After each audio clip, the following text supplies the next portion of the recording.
Pemirsa, untuk mengetahui bagaimana kondisi terkini di Gaza, Palestina, kita tanyakan kepada Fikri Rofiul Haq, WNI Relawan Mercy, langsung dari Gaza. Assalamualaikum, selamat pagi waktu Jakarta, Fikri. Waalaikumsalam warahmatullahi wabarakatuh. Selamat malam waktu Gaza. Baik, Fikri bisa dijelaskan bagaimana kondisi di sana dan sudah berapa korban jiwa akibat agresi militer Gaza?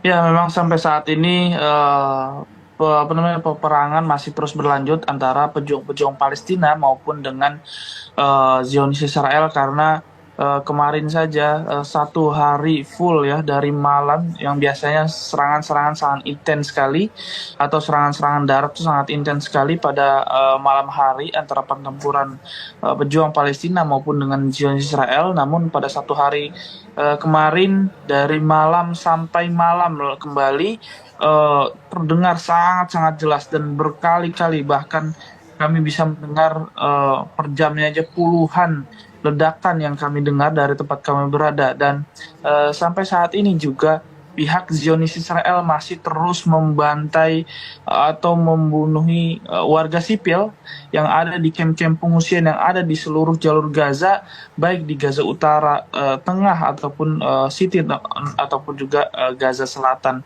Dan sampai saat ini dari Kementerian Kesehatan Palestina per tanggal hari ini ya eh,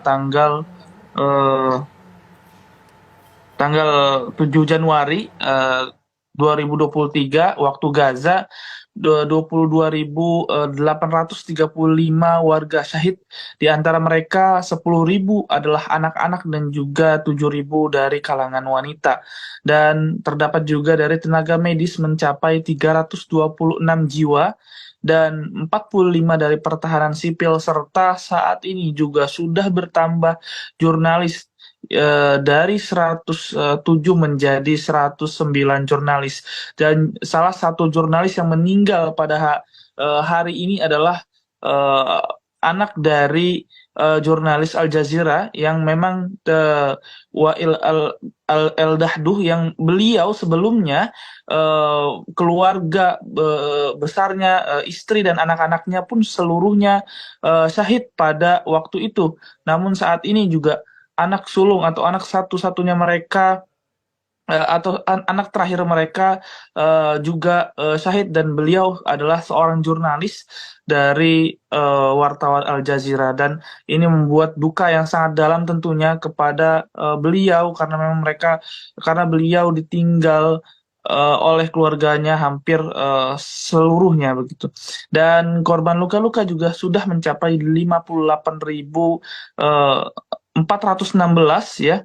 70% mereka adalah anak-anak dan perempuan, dan sampai saat ini masih ada 7.000 lebih warga yang masih belum bisa ditemukan oleh tim medis ataupun tim evakuasi yang masih berada di bawah runtuhan bangunan.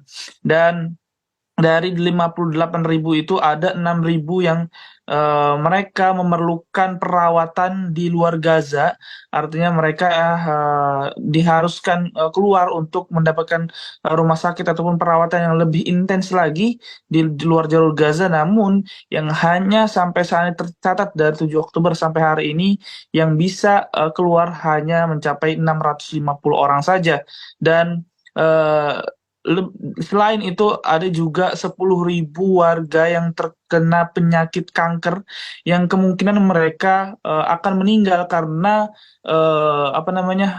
kurangnya obat-obatan serta tidak ada tempat rumah sakit yang bisa menangani mereka. Dan sampai saat ini juga tercatat dari Kementerian Kesehatan Palestina sudah ada 2 juta warga yang meninggalkan rumah mereka, yang mereka meninggalkan rumah mereka tanpa barang yang begitu banyak yang mereka bawa, sehingga mereka saat ini sangat-sangat memerlukan bantuan. Namun bantuan-bantuan ini masih belum bisa merata dibagikan ke seluruh jalur Gaza, ditambah lagi dengan truk-truk bantuan yang masih minim ya, yang masih angkanya yang masih jauh dari kata cukup, yang memang setiap harinya hampir masuk Gaza. Namun perlu diketahui Gaza ini memerlukan 1.000 truk untuk memerlukan bantuan-bantuan yang untuk menangani krisis pangan, krisis air bersih, dan juga krisis tempat tinggal. Dan juga terdapat 400.000 warga yang terjangkit penyakit menular, berbagai macam penyakit menular yang ada di kamp-kamp pengungsian di seluruh jalur Gaza. Ya, Fikri, kami turut berduka cita atas informasi Anda bahwa seorang jurnalis lagi syahid setelah sebelumnya orang tuanya yang juga merupakan jurnalis Al Jazeera lebih dulu syahid begitu. Lalu bagaimana gambaran penugasan jurnalis sebenarnya di Gaza, Palestina, Fikri? Apakah memang Israel juga turut menargetkan jurnalis atau itu bagian dari serangan membabi buta Israel yang tidak pandang bulu begitu?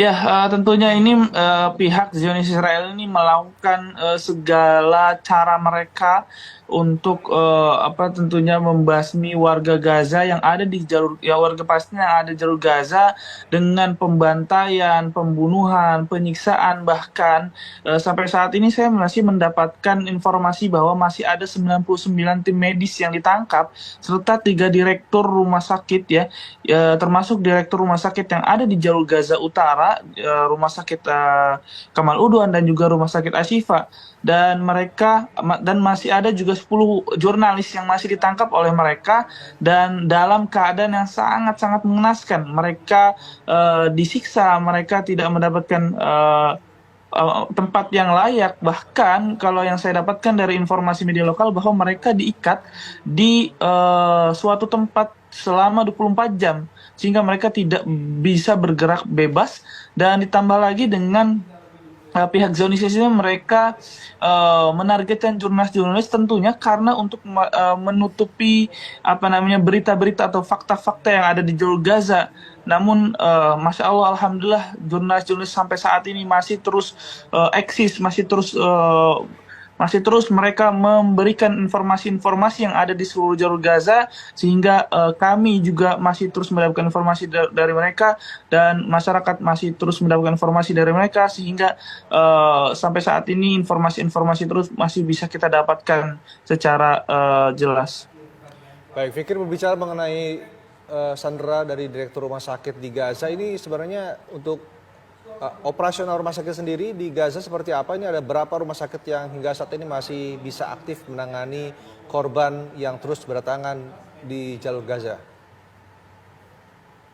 Ya, kalau yang saya dapatkan dari dari informasi yang kami dapatkan bahwa terdapat 150 institusi kesehatan yang sudah berhenti total dan juga 30 rumah sakit dari 38 rumah sakit sudah tidak bisa lagi beroperasi karena keadaan yang tidak memungkinkan ataupun tidak memiliki bahan bakar yang cukup, maupun keadaan rumah sakit itu sendiri yang sudah hancur, sehingga memang rumah sakit ini terpaksa mereka berhenti beroperasi, dan juga terdapat 53 pusat kesehatan yang sudah tidak bisa beroperasi. Artinya rumah sakit yang ada di jalur Gaza hampir seluruhnya hampir seluruhnya sudah berhenti beroperasi, sehingga tidak hanya rumah sakit yang sedikit saja yang masih beroperasi di jalur Gaza, terutama di jalur Gaza Selatan sendiri.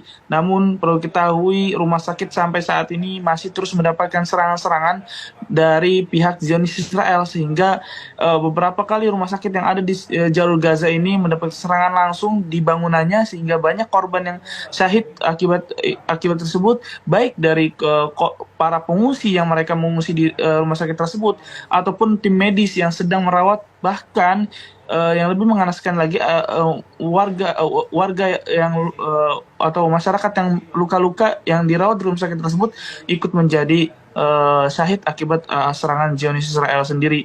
Dan perlu ketahui, jurnalis pun memang mereka sangat standby, atau banyak sekali yang standby di rumah sakit untuk memberitakan situasi di sana. Dan yang sangat mentragiskan adalah banyak saat ini jurnalis yang ditarget oleh pihak Zionis Israel, sehingga tercatat sampai saat ini 109 jurnalis meninggal akibat kekejaman Zionis Israel.